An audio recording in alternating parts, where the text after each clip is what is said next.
Hey everyone, this is Teacher on the Radio, and you are listening to a pre recorded segment. And I'm with my friend and colleague and a scholar, an activist, and she is my pastor. Welcome to Teacher on the Radio, Deanna Lack. Thanks for having me. So, this weekend, there's going to be a screening of the Bad Faith documentary, and this is the second screening that I know of in our community of the Bad Faith documentary. And there's going to be a panel discussion, and you're going to be on the panel discussion. Um, what exactly is this documentary? It's not saying that people of faith are bad, but there's Right. some bad manifestations of faith. What is it all about? Can you tell us just a little bit about this documentary and maybe why you want to be on the panel to talk about it after it screens? Yeah, so it talks about not Christianity per se, but Christian nationalism. And Christian nationalism is like a conservative wing that demands that in order for Christ to come again, we have to do certain things in the world. And it's concerning because the things that we have to do aren't necessarily best for individual people.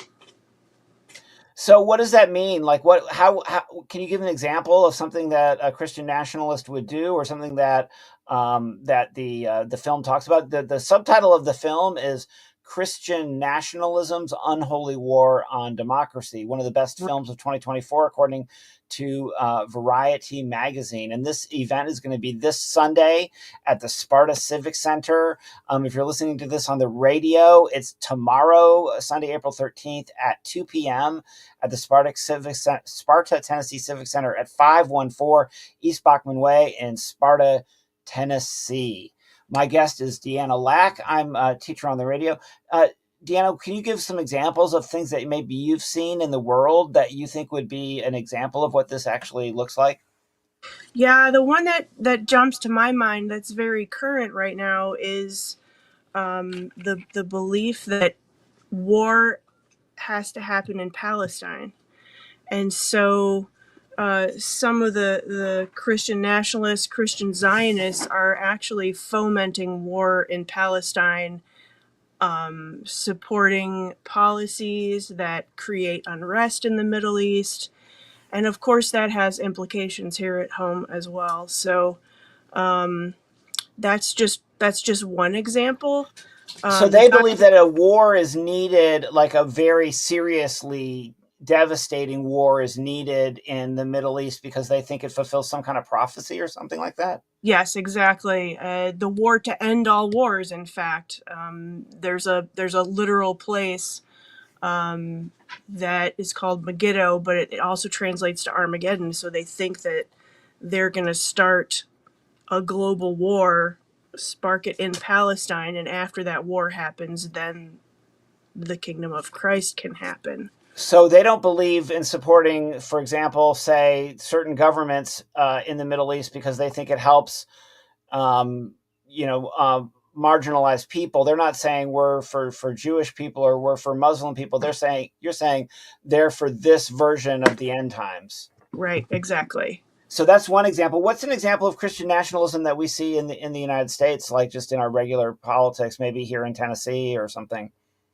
One of the things that really struck me about this documentary is it highlighted the work of Paul Weyrich and how he had a whole lot to do with making social issues, in particular abortion, a keynote of the Republican Party's platform, and not because he necessarily cared about abortion, but because he thought that would motivate voters to support the Republican Party and to create this sort of theocratic form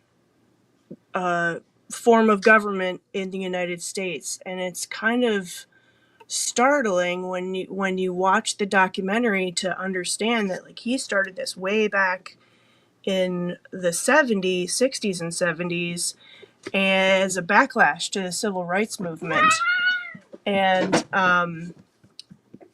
and a lot of the stuff that he's pushed for has happened So along the I way. know that you're a religious studies scholar. I've studied religion. We both have worked inside and outside of Christian churches. Um, is there anything in the Bible that makes abortion the number one thing that Christians should care about? No.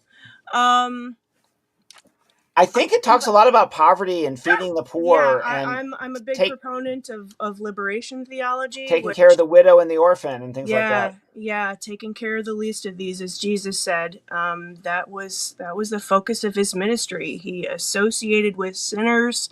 Um, that was the claim that the Pharisees made against him, and in doing that, he demonstrated care for people who other people had discarded as broken and useless, and sometimes even demonic. So here we are. We live in the Bible Belt. You and I aren't personally invested in the current local Christian uh, um, church scene here in Sparta and Cookville, but we both have a lot of experience in church, and we're both religious people. We participate in religion, and what is an area where so many people do so many good things as a result of their religion. So why should local Christians be against Christian nationalism? Why is Christian nationalism bad for Christians and bad for God and bad for the Bible and bad for the universe? I think that it goes back to that paradigm of caring for people. A Christianity that cares for people, that cares for the earth, is a Christianity that builds up, and a Christianity that is focused on hate and on bringing war to the earth. I personally don't think, whatever you believe God's purpose is for the earth, I personally don't think that he needs humans to create war to bring that about. That seems like a real stretch to me. And so the theology of focusing on these policies of oppression and hate and war and divisiveness, I think that we need to rein that back and figure out how to unite with one another, how to create peace, how to create social programs that take care of people.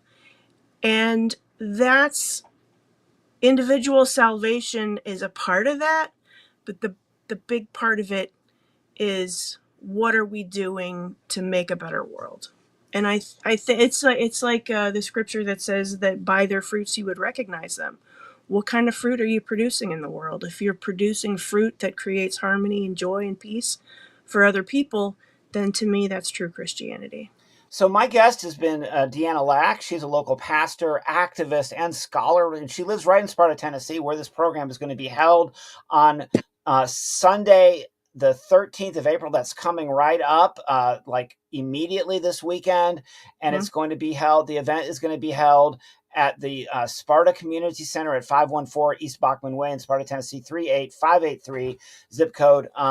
On Sunday, April the 13th, 2025 at 2 p.m. Central Time. And this has been a special public service segment of the Teacher on the Radio program, which airs on WTTU 88.5 FM The Nest on Saturday mornings. I've only got maybe one or two episodes left for this spring semester before I go on summer break, and I'm grateful that we're getting to talk about this very important topic. As I always say on my show, all views are mine and mine alone, or those of my guests, do not represent the student managers of WTTU or Tennessee Tech University, which is the place where this great radio station gets to be run by students, for students. And sometimes they let a teacher up in the booth. Deanna, thanks for coming to talk to me today. Hope you guys have a great turnout and a great event tomorrow. Thanks. Great talking to you, Andrew.